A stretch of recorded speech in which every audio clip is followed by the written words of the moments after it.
हे दोस्तों, इमेजिन करो एक आदमी आराम से बैठा हुआ है अपने घर में, जो मोबाइल में टाइम पास कर रहा है। तभी क्या होता है कि उसके रूम में एक बड़ा सा पोर्टल खुलता है, जिसमें से एक रोबोट निकल के आता है।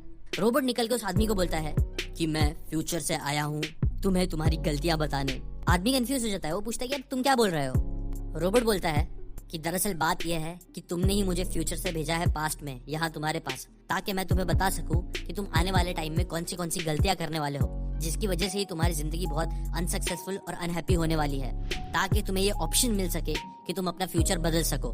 तो ये सुनने के बाद वो आदमी बहुत ज्यादा खुश हो जाता है और बोलता है हाँ जरूर बताओ मुझे जल्दी जल्दी मेरी गलतियां, ताकि मैं जिंदगी में फ्यूचर में वो गलतियां ना करूँ। अब देखो दोस्तों, ये तो इमेजिनेशन वाली बात थी, लेकिन क्या होगा अगर मैं आपको बोलूँ कि हाँ हम लोग भी ना आने वाले टाइम में बहुत सारी गलतियां करने वाले हैं। और क्या ये अच्छा नहीं होगा कि अगर हमें अभी ही पता चल जाए कि हम फ्यूचर में क्या गलतियां करने वाले हैं, ताकि हम उन गलतियों करने से बच सके और एक हैप्पी लाइफ जी सके।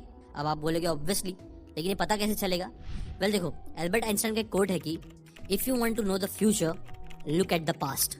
और ये जरूरी भी नहीं है कि पास्ट सिर्फ आपका हो। अगर हम बहुत सारे लोगों का पास्ट देखें, अगर हम लोग दूसरे लोगों की बुक्स पढ़े, दूसरे लोगों की जिंदगी को देखें, तो हमें पता चल सकता है कि मैक्सिमम इंसान क्या गलतियां करता है, ताकि हम वो गलतियां ना करें अपनी लाइफ को अच्छी बनाने के लिए।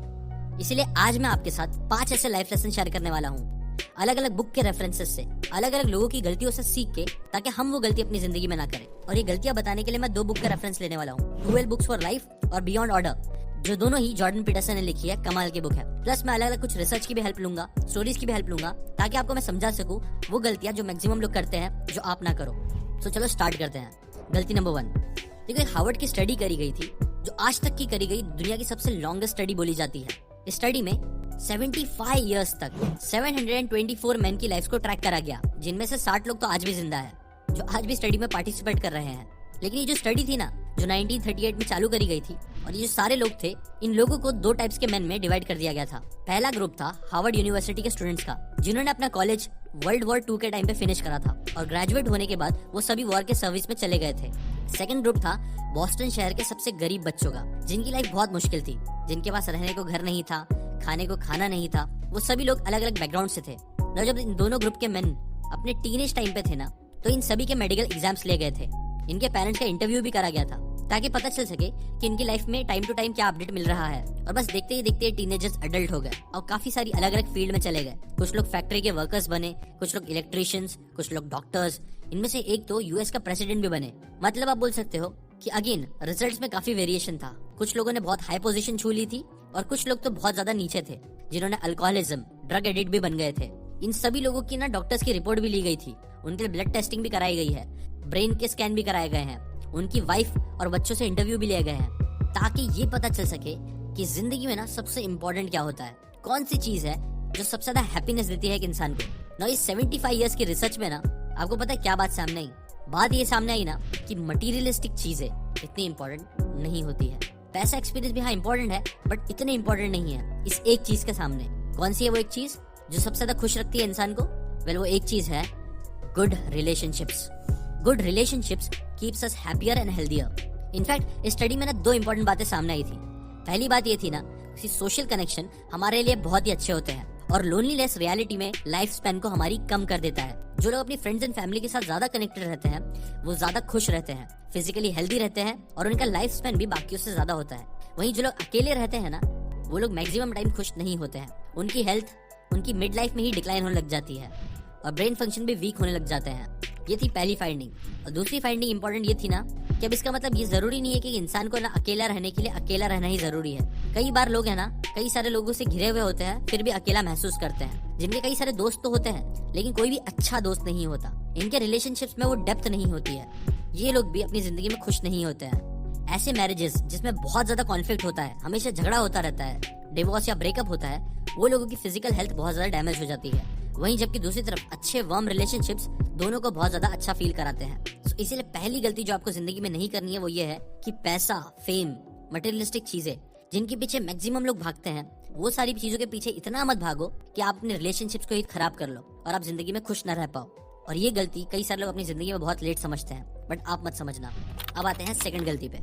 जॉर्डन पीटरसन एक टाइम पे ना एक कॉन बाइकर की साइड में रहते थे, जो रात में दारू वारू पी के, अल्कोहल पी के उनके घर पे आ जाता था, कई बार नॉक करता था और उन्हें टोस्टर और माइक्रोवेव सेल करने की कोशिश करता था। ना आधी रात में किसी के घर पे जाना, ये चीज किसी को भी अनकंफर्टेबल फील करा देगी। जॉर्डन पीटरसन की वाइफ को भी काफी अनकंफर्टेबल फील होता था, बट स्टिल जॉर्डन को कई बार ऐसा पंगा नहीं लेना था। इसीलिए वो अनकंफर्टेबल सिचुएशन को अवॉइड करने के लिए कई बार उसे मना भी करते थे और कुछ टाइम तो उन्होंने चीजें खरीद भी ली थी। बट फिर एक दिन जॉर्डन पीटरसन का सब्र खत्म हो गया। उन्होंने डिसाइड करा कि वो उसे कन्फ्रंट करेंगे। तो इस बार जब आदमी वापस से आधी रात आया ना, तो जॉर्डन पीटरसन ने सीधा आंखों में आंखें डालते हुए उस आदमी को कहा कि देखो, तुम्हारा ये बार बार यहाँ पे आना मेरी वाइफ को बहुत अनकंफर्टेबल फील करा रहा है और मैं तुम्हें पैसे देके तुम्हारी ड्रिंकिंग हैबिट को सपोर्ट नहीं करूंगा। न जैसे जॉर्डन पीटरसन ने ये बात बोली ना, तो उस आदमी ने जॉर्डन को 15 सेकंड तक घूर के देखा। लेकिन जब उसे रियलाइज हुआ कि ऑथर डर रहे नहीं है, एकदम सीधे खड़े हैं, तो फिर वो वापस चला गया और इसके बाद वो कभी नहीं आया। इनफैक्ट इसके बाद जब भी वो आदमी उनसे मिलता था तो उसके आंखों में जॉर्डन पीटरसन के लिए रिस्पेक्ट रहती थी ना। इस स्टोरी से ना टिम फेरिस का कोड भी याद आता है जो कहता है कि a person success in life can usually be measured by the number of uncomfortable conversation he और she is willing to have. दूसरी गलती जो मैक्सिमम लोग अपनी जिंदगी में यही करते हैं ना, कि वो लोग कभी भी ना किसी को कन्फ्रंट नहीं करते हैं। वो लोग दूसरों को कई बार सच नहीं बोलते हैं जो वो लोग फील कर रहे हैं। इनफैक्ट कई बार तो वो लोग खुद भी अपने आप को सच नहीं बोलते हैं। एग्जाम्पल, अगर मैं आपसे क्वेश्चन पूछूं, सच सच जवाब देना, एटलीस्ट खुद से झूठ मत बोलना। जो भी डिसीजन आप अपने जिंदगी में लिए हैं, करियर से रिलेटेड, रिलेशनशिप से रिलेटेड, इन्वेस्टमेंट से रिलेटेड, क्या आप उसमें खुश हो? अगर हाँ तो अच्छी बात है, बट अगर नहीं तो एटलीस्ट झूठ बोलना बंद करो। दूसरों से तो हाँ ठीक है, बट अपने आप से भी। बिकॉज कई बार हम लोग है ना अपने आप को ही झूठ बोलते हैं, जिसकी वजह से हम लोग जिंदगी में खुश नहीं रह पाते हैं। और ये भी एक बहुत बड़ी गलती है जो मुझे और आपको कभी नहीं करनी चाहिए। जैसे कि मेरा एग्जाम्पल दूं तो जब मैं इंजीनियरिंग कर रहा था तब मैं अपने आप को झूठ बोल सकता था कि हाँ मैं एक इंजीनियर बन जाऊंगा, मैं कर लूंगा।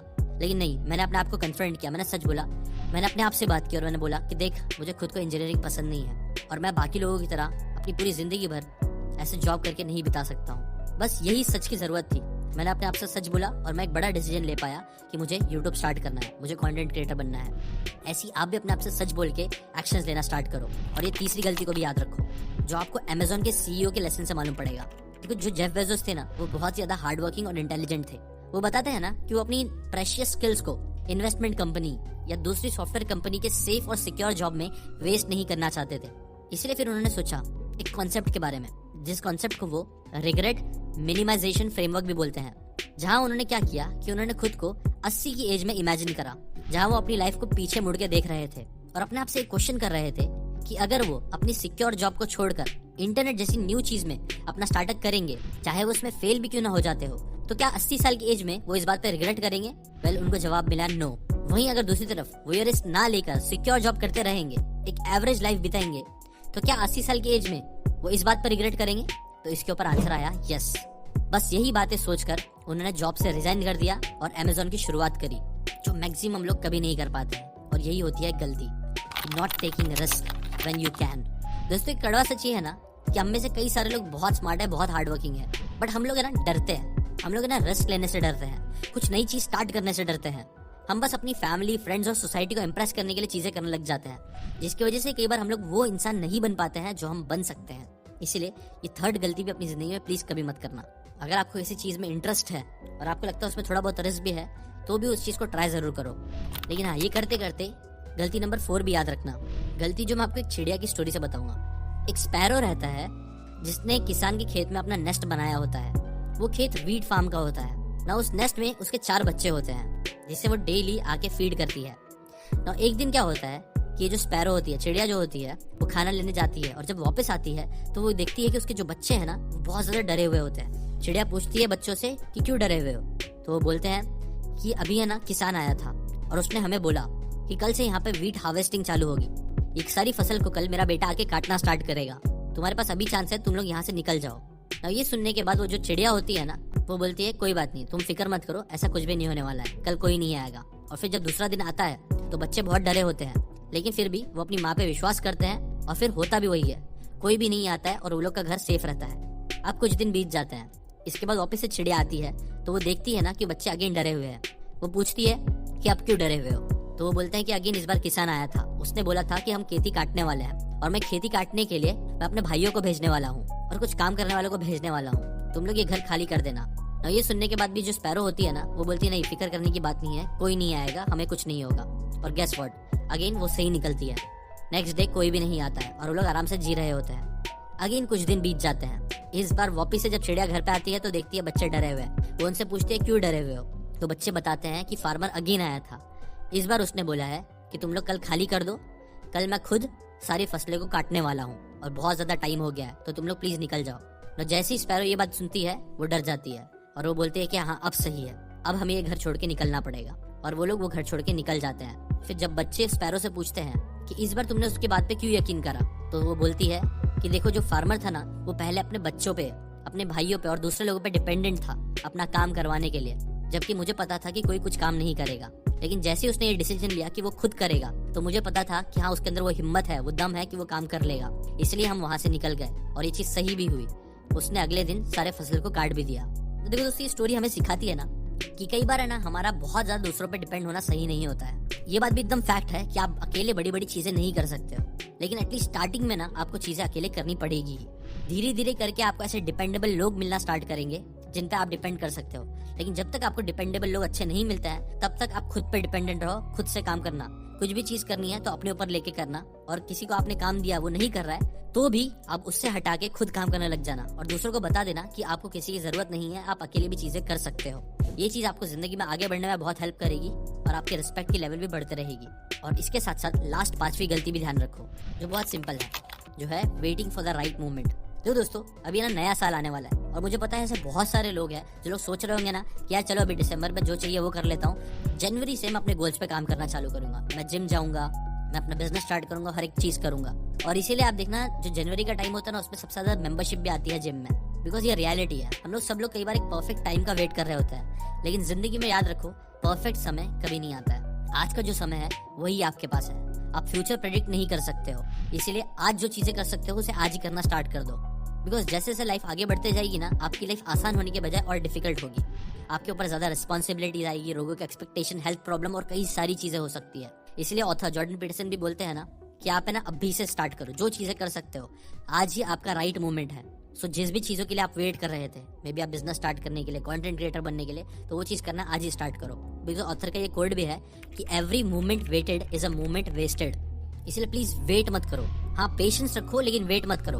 अब इसका मतलब क्या है? वेल देखो, वेट करने से मतलब है कि आप है ना एक्शन लेने के ऊपर काम ही नहीं कर रहे हो, जबकि ऑथर बोलते हैं फर्स्ट स्टेप ले लो, लेकिन फिर रिजल्ट्स के लिए पेशेंस रखो। बस ये चीज करोगे ना तो पक्का आपके साथ बहुत अच्छी अच्छी चीजें होगी। और अब अगर आपने कभी भी सोचा है जिंदगी में कि आपको ऑनलाइन अपना बिजनेस लेके आना है, अगर आपको कंटेंट क्रिएटर बनना है या ऑनलाइन बिजनेस ऑटोमेशन पे डालना है, अपना स्ट्रॉन्ग पर्सनल ब्रांड बनाना है, तो आप लोगों को मैं एक फ्री कोर्स दे रहा हूँ जिसकी लिंक डिस्क्रिप्शन में है, जो आपके ना कंटेंट क्रिएशन से रिलेटेड साइकोलॉजी बनाने में हेल्प करेगी। वो कोर्स को फ्री में एक्सेस भी जरूर करो।